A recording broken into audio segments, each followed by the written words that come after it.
Welcome to a new episode of Short Comic Introduction.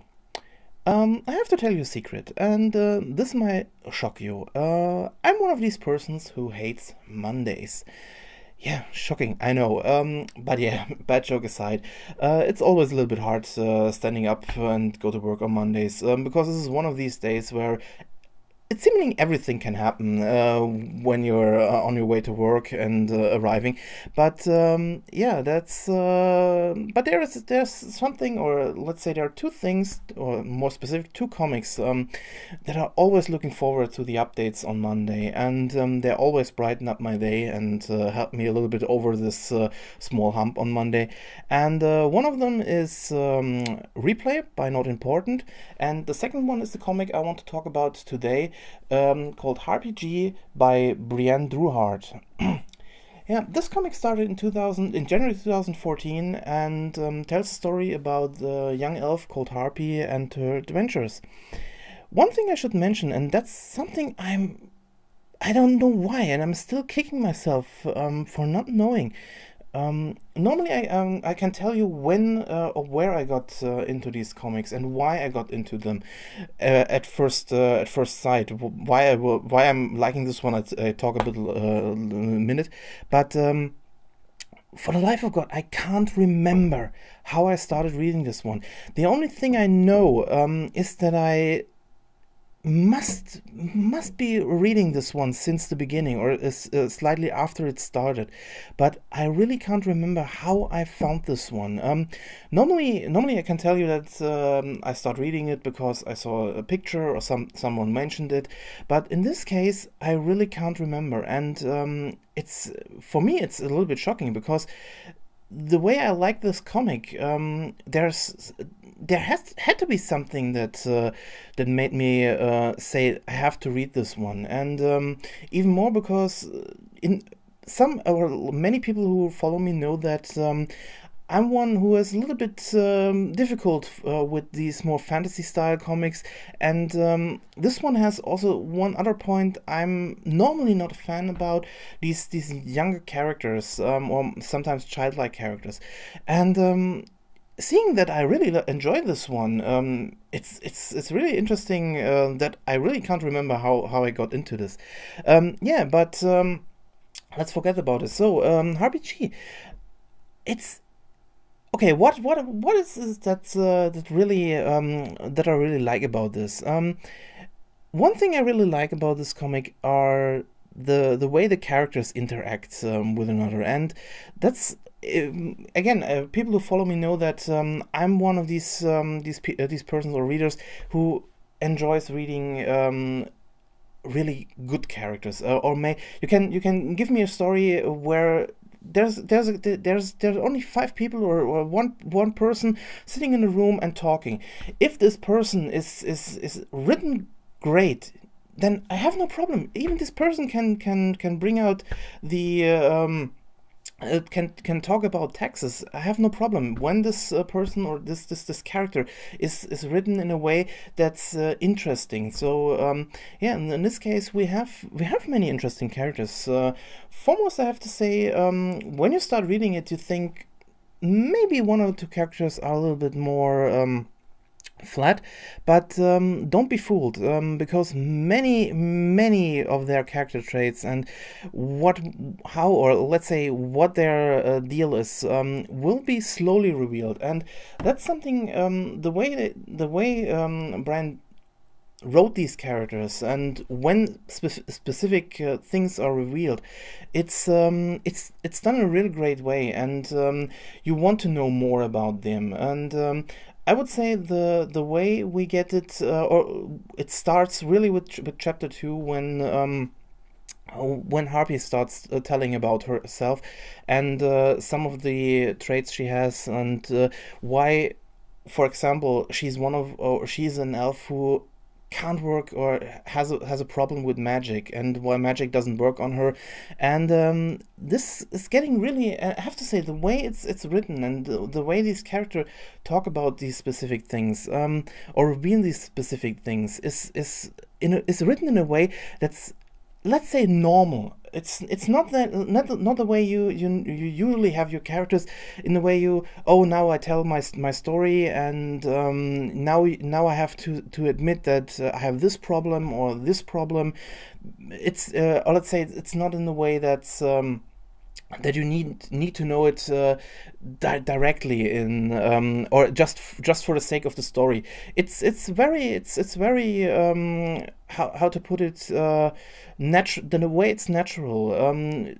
Harpy starts as a, she doesn't want to talk about, but after an event, she says she wants to talk a little bit more about why she is in this situation, or a little bit more about her past.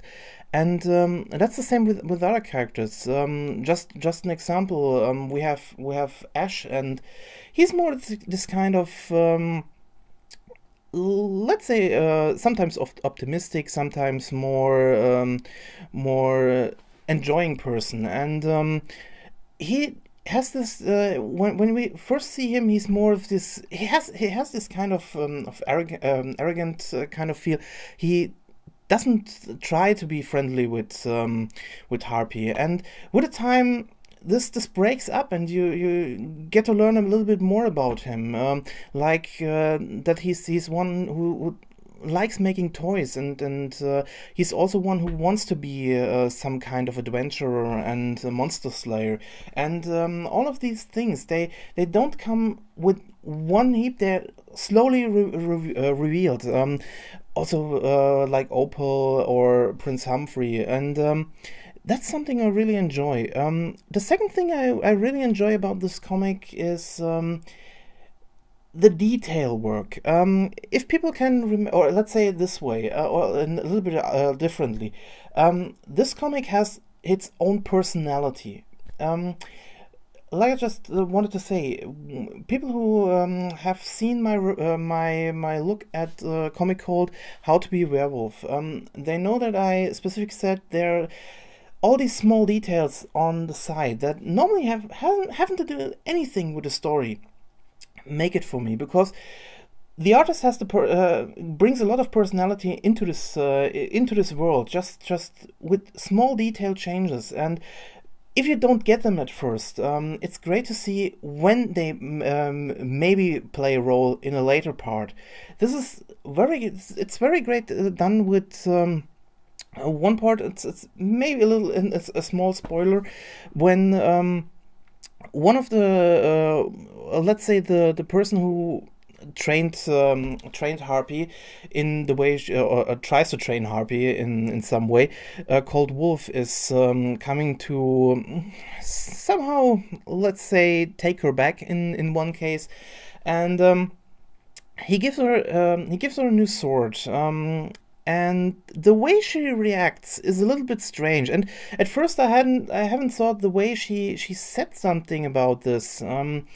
It sounded like she like Brianne wrote something a little bit, or she had something different in mind. And we all know when we try to write something, sometimes it happens that we write something we haven't thought about. And this was one of the parts where I thought, what was this one? But as I said, it's just something. It was just something, a fluke or something that hasn't to do with anything. In the newest chapter, I know what she meant with this one, and it really works out. It's just one part. There are a lot of small to big details like this one.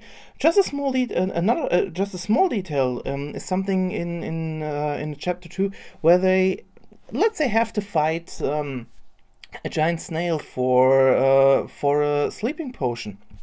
And yeah, after they defeated her and worked everything out, and they wanted to go, you see a part of the snail still on the ground, not really just very small.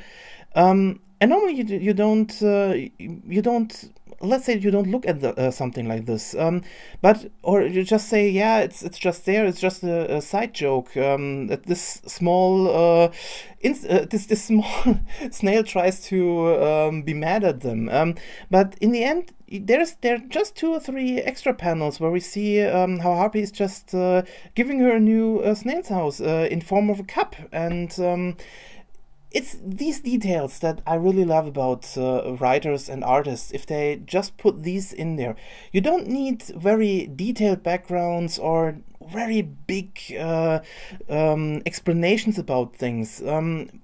If you just put small details that you can maybe don't get at first, or like this one that just expand a little bit more, you have a lot of fun with these kind of stories, and that's one of the points I really appreciate also Harpy Gee as a comic.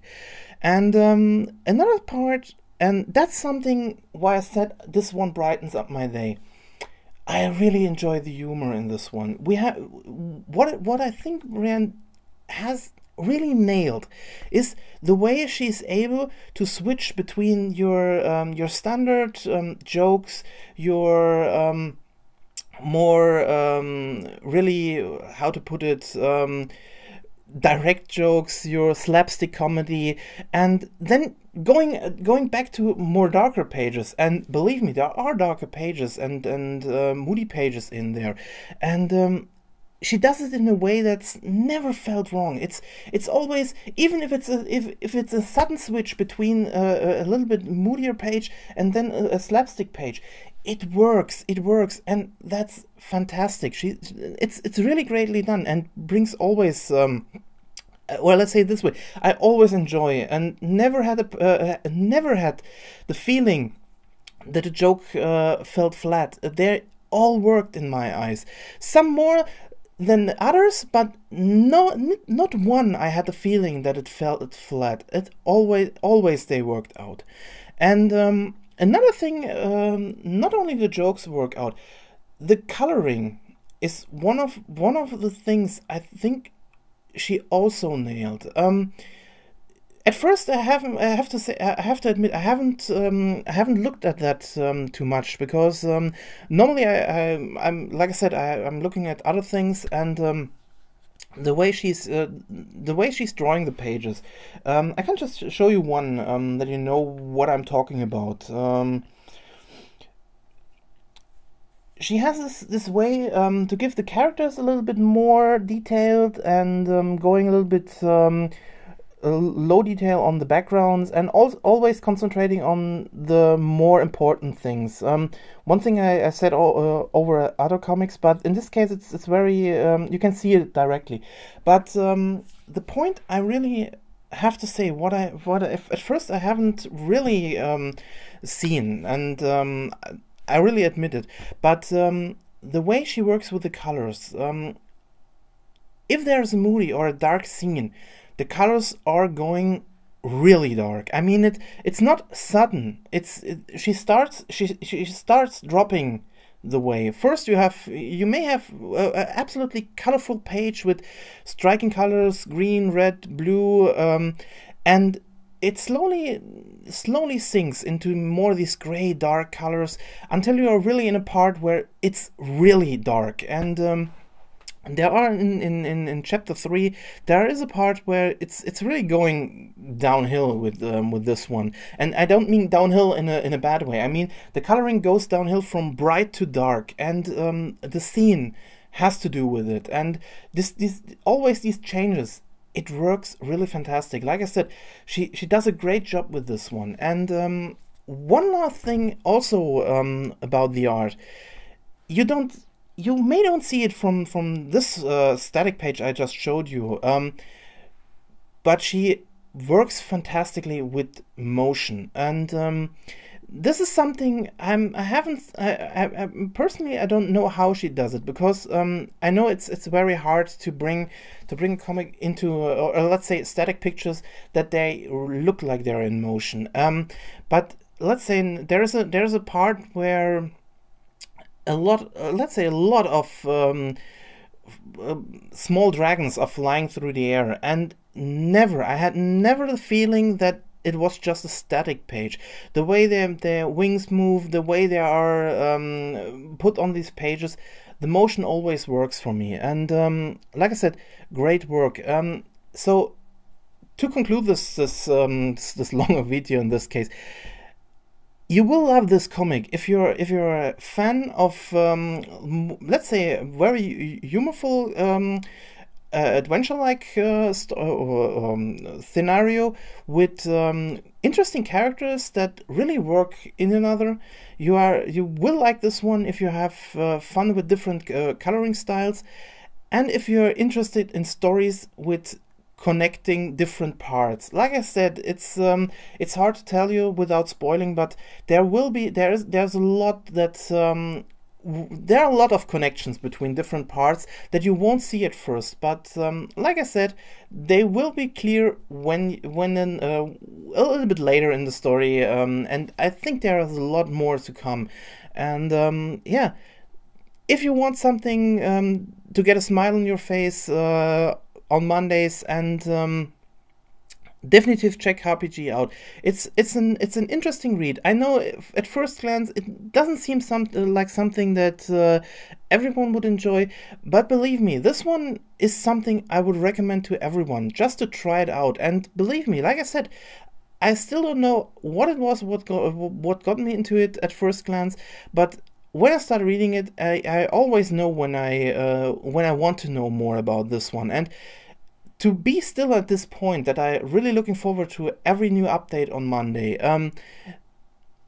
It's from the beginning there was something, and I think it was just the combination between characters, humor, and all these small details. And again, she does a really great job, and believe me, check out all the details in the background. Even if you think you have seen everything, there's a lot to see here. And definitely a big recommendation checking it out. And as always, please support. If you like it, please try to support her in every way you can.